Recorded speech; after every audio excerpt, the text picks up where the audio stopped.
శివ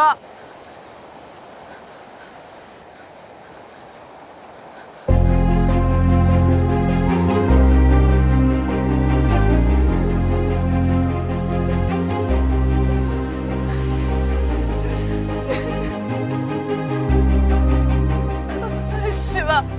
నన్ను క్షమించు శివ నన్ను క్షమించు నిన్ను ప్రాణాలతో చూడటం కోసం ఆ రోజు అబద్ధం చెప్పాను రా తప్పు నాదే శివ నువ్వంటే ఇష్టం లేదని అబద్ధం చెప్పినప్పుడు నా ఊపిరి ఆగిపోయేంత పని అయింది నీ గురించి ఫ్రెండ్స్ అందరినీ అడిగిన పాపని వెంట పెట్టుకొని చాలా చోట్ల తిరిగిన చివరిగా మీ ఇంటికి పోయినా అక్కడ లేవని తెలిసింది నువ్వు కనపడవన్న బాధతో గుండె బరివెక్కింది శివ ఆ తర్వాత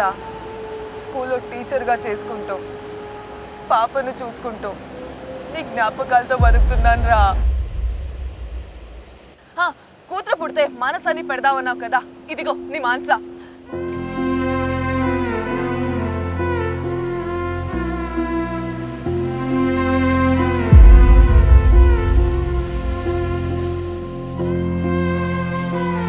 శివ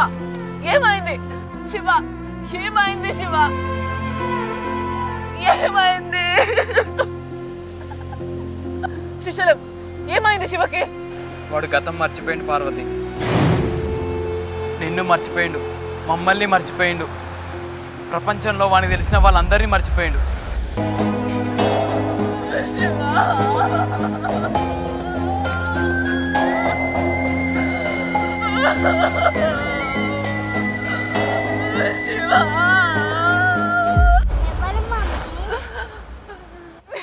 మీ డాడీరా డాడీయా నీ గురించి మమ్మీని రోజు అడిగేదాన్ని నన్ను బుజ్జగించడం కోసం రోజుకో చందమామ కథ చెప్పేది ఒకరోజు నా కథ అని చెప్పి నీ కథ చెప్పింది